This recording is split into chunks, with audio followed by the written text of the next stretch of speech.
दंडवत प्रणाम। जय श्री चक्रधर। आज हम आए हैं जलगांव के वागोदा इस गांव में। यहाँ पर महानुभाव संप्रदाय का काफ़ी पुराना इस गांव का रिश्ता है। पहले काल में जब मार्ग मंडली घूमती थी इधर उधर चातुर्मास के निमित्त से, तो उस समय पर इस गांव का पंथ के मार्ग संभालने में बहुत बड़ा योगदान है। अन्नदान के माध्यम से इस गांव ने आश्रमों को, बहुत से आश्रमों को संभाला है। जो हमारे संप्रदाय में पुरानी परंपरा के अनुसार अन्नदान करना मतलब चातुर्मास देना, कोई सूखा राशन देके देता था, कोई किसी गांव में आश्रमों को बुला कर रखा जाता था, मार्ग मंडली को संभाला जाता था।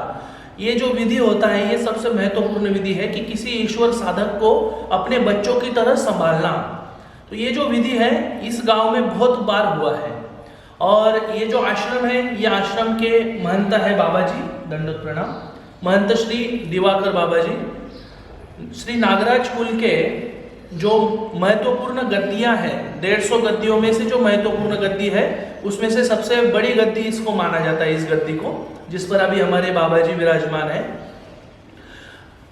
गद्दियों की विशेषता ऐसी होती है कि उसमें कुछ कुछ अंश होते हैं जिनको देखकर उस गद्दी का बड़प्पन गिना जाता है। जैसे इनके पास पूजा काफी सारी है, मतलब देव पूजा है, उनका कुलवंदन महत्वपूर्ण है। उसके बाद परंपरा अनुसार इनके पास पालकी है जिसमें भगवान को जुलूस निकाला जाता था भगवान का, या कोई अधिकरण है तो अधिकरणों का जुलूस निकाला जाता था। वो पालकी का मान इस महंती के पास है। उसके बाद में जो शिष्यों की परंपरा है, मतलब नागराज कुल में 150 गद्दियों में से सबसे ज्यादा शिष्यों की परंपरा इस गद्दी के पास है। तो ऐसी अनेक अंशों से ये गद्दी महत्वपूर्ण मानी जाती है और इसकी काफी परंपरा बहुत ही बढ़िया रही है। आज हम विशेष तौर पर आए हुए हैं हमारे सदस्यों को दिखाने के लिए कि ये गद्दी की जानकारी, इस आश्रम की जानकारी और इस गांव की जानकारी के धर्म कार्यों में इनके पुराने बाबा जी का और ये वर्तमान बाबा जी का क्या योगदान रहा है, इनकी पूजा कैसी है, ये हम अभी बाबा जी से थोड़ी थोड़ी जानकारी लेंगे और हम आप तक पहुंचाने का काम करेंगे। इस आश्रम की जो स्थापना हुई है लगभग 1930 वर्ष पे स्थापना हुई थी।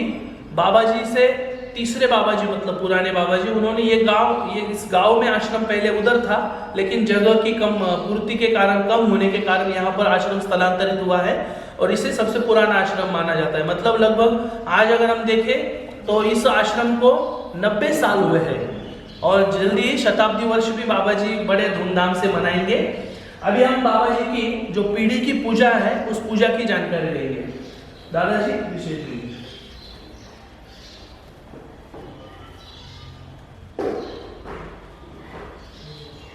किसी भी महंती का बड़प्पन होता है उस महंती के पास होने वाली पूजा, मतलब उसका कुलवंदन। यह जो विशेष है, यह विशेष राजमठ का ओटा जो था उसकी ईंट है। यह विशेष राजमठ यानी डोमेग्राम, और डोमेग्राम में जो ओटा था उसकी ईंट है ये, और ये बाबा जी के वंदन में आई हुई है। इसकी जानकारी राजमठ की जो लीलाएं हैं, अलग अलग लीलाएं हैं, वो लीलाएं हम याद कर सकते हैं ये ओटा नमस करते हुए। तीनों पूजा अवसर भगवान जी के होते थे, तीनों पूजा अवसर होते थे, भगवान जी इसी पर बैठते थे, इसी ओटे पर। तो बाद में जब विशेषों का निर्माण किया गया तब ये अलग अलग पीढ़ियों में पूजा वंदन के लिए रखी गई है। संभालने की जिम्मेदारी है। वास्तविक रूप से यह सब जो विशेष होते हैं, यह सब होता है, ये सब पंथ के उपयोग के लिए दिए जाते हैं, लेकिन इसका दायित्व किसी एक के पास दिया जाता है। तो ये विशेषों का दायित्व जो है ये हमारे बाबा जी के पास दिया गया है।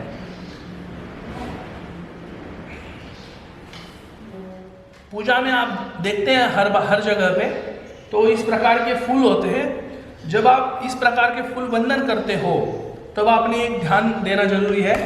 इन फूलों में ये जो विशेष होते हैं, इसका जो साइड का जो तांबा होता है, कई विशेषों में पीतल होता है, कई विशेषों में तांबा होता है। ये जो तांब का धातु है ये धातु नमस्कारी माना जाता है।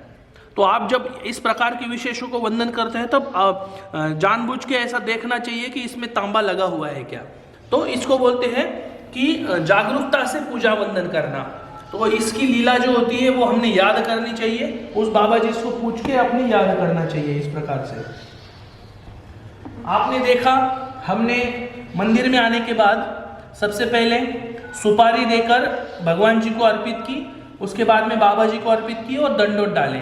इसका मतलब हम जब भी पूजा करने जाते हैं तब हमने ये चीज़ ध्यान रखनी चाहिए कि उसको भेटीचा विड़ा कहते हैं मराठी में, कि भेंट को आने के बाद आपने खुले हाथ से, मतलब खाली हाथ से मिलना नहीं चाहिए बड़ों को। तो आपने कभी भी आते हुए मंदिर में जाते हो तब सुपारी लेकर जाना है और भगवान जी को रख के ही दंडोत डाल के फिर पूजा वंदन करना है।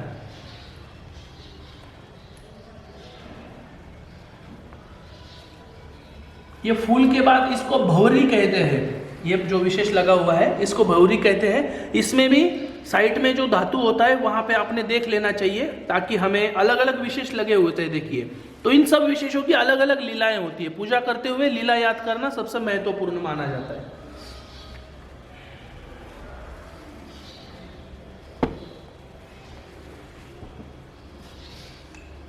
ये जो विशेष है इसको केशव का विशेष कहा जाता है। जो रुद्रपुर में हम देखते हैं वंदन करने जाते हैं तब ये केशव का विशेष कहते हैं इसको जी। ये जो पीढ़ी की पूजा हम कर रहे हैं, दिवाकर महंत दिवाकर बाबा की पीढ़ी की पूजा कर रहे हैं हम लोग। बाबा जी आपके पास कितनी पूजा है, मतलब पीढ़ी की वंदन के लिए कितनी पेटियां हैं?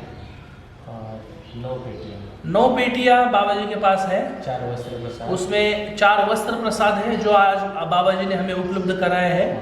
13 बाकी प्रसाद है। 13 प्रसाद है बाकी, जिसमें करदम आता है, अलग अलग है। चर्म प्रसाद भी है इनके पास, जो भगवान जी उपान्नव, यानी आज की भाषा में हम कहें तो चप्पल, जो भगवान जी चप्पल पहनते थे वो भी नमस्कारी है, उसका भी प्रसाद यहाँ पर आया हुआ है, वो हम अभी करने वाले हैं। ये काष्ठ है, नेऊर गांव का या निम्ब हो सकता है। ये नेऊर गांव के बाड़ाने बोलते हैं इसको। बाड़ाने मतलब बैठने की ये होती थी ना, आसन होता था, पालना ना, पालना, झूला, बैठने का झूला होता था। पंथ में जितने भी काष्ठ आए हुए हैं वो 2-3 जगह से ही काष्ठ मिलते हैं, जिनका जिक्र हर इसमें होता है। ये इसको माल कहते हैं, लाठी।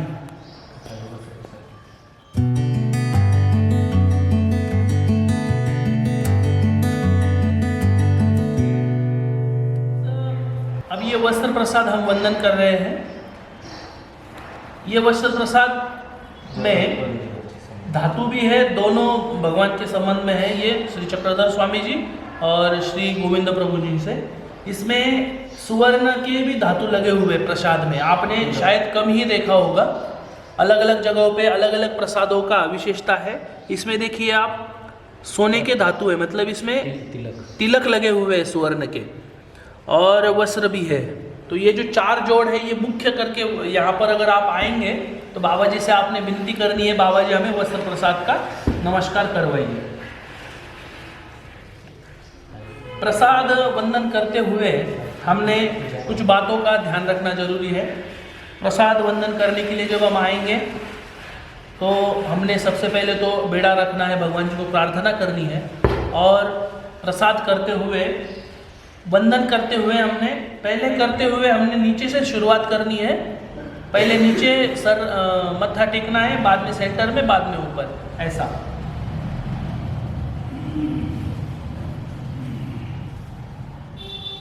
तीन बार में इसको नमस्कार करना जरूरी है।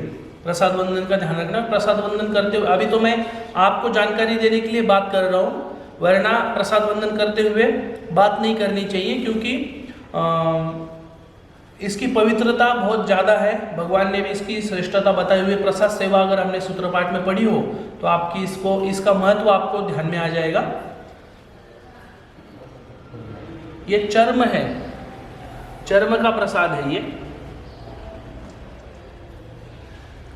भगवान जी के जो जूता होता था, चप्पल होती थी, उसका सब इसमें आया हुआ है और विशेष महत्व है। सीधा भगवान के अवतार से संबंधित है चक्रधर स्वामी जी का। मतलब स्वामी जी जो चप्पल पहनते थे, आज की भाषा में हम अगर इसकी जानकारी ले तो चप्पल पहनते थे वो चमड़े की होती थी, तो उसको उपान्नव कहा गया है हमारे शास्त्र में। तो उसका ये प्रसाद जोड़े हमारे लिए तो भगवान से स्पर्शित सब चीज़ वंदनीय है, पूजनीय है। तो ये पीढ़ी में ये आया हुआ है पूजा। आप अभी ये जो देख रहे हैं ये श्री गोविंद प्रभु जो अवतार थे हमारे रुद्रपुर के, उनका केश है, मतलब केश कलाप यानी बाल। जैसे हम मुस्लिम धर्म के बारे में जब सुनते हैं तो मोहम्मद पैगंबर जो थे उनके बाल अभी भी सुरक्षित रखे गए हैं और उसकी पवित्रता उनके लिए काफ़ी महत्वपूर्ण है वो। ठीक उसी तरह ये साधनदाता ईश्वर श्री चक्रधर स्वामी जी के जो गुरु है श्री गोविंद प्रभु जी, उनके ये बाल है। साधा को इन्होंने ये दिए थे प्रसन्न होके, लेकिन ये आपको काफ़ी कम जगह पे मिलेगी कि ये ओरिजिनल तरीके से आपको सीधा इसमें दर्शन होता है बालों का। आप देखिए कई जगह पे अलग अलग रखते हैं, कई जगह पे दिखता नहीं है, वो बंद करके रहते हैं, ऊपर से नमस्कार करना पड़ता है। लेकिन यहाँ पर बाबा जी ने इसकी व्यवस्था ऐसी की है कि आप उसकी फील ले सकते हो, सीधा इसमें दिख रहा है कि उसमें बाल रखे हुए हैं। तो ये जो ओरिजिनलिटी का बात आती है तो आप यहाँ पर जरूर आइए। यहाँ पर आप जब आएंगे तो आपको नमस्कार करने को मिल सकता है। इसमें अलग अलग जगहों के अलग अलग विशेष हैं, जैसे पीवल तलोली है, भोगराम है, क्षेत्र खास है। ये सब ऐसी डिज़ाइन बनाने का जो पूर्वजों का एक संकेत था वो यही था कि एक ही बार में आप अलग अलग स्थानों का नमस्कार कर सके, आपको अलग अलग स्थानों का नमस्कार करने का लाभ हो। इसी उद्देश्य से इस प्रकार से डिज़ाइन बना के वो रखते थे।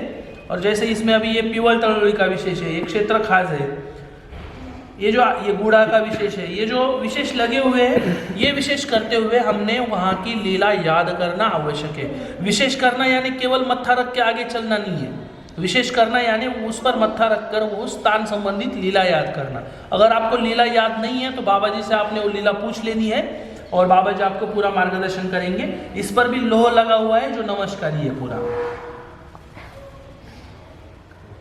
अभी ये जो मूर्ति आप देख रहे हैं, भगवान जी का एक वचन है कि हमारे नाम से वेद हो सकता है या हमारे स्थान से वेद हो सकता है। ये मूर्ति जो है ये है भोगराम की मूर्ति।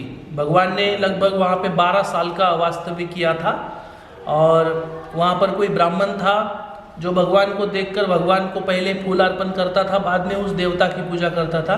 भगवान जी वहाँ से चले गए, उसके बाद में वो भगवान जी जहाँ बैठे थे उस स्थान की पूजा करने लगा और फिर अपने देवता की पूजा करता था। ये जो भोगराम स्थल है वहाँ का पाषाण से ये मूर्ति बनी है।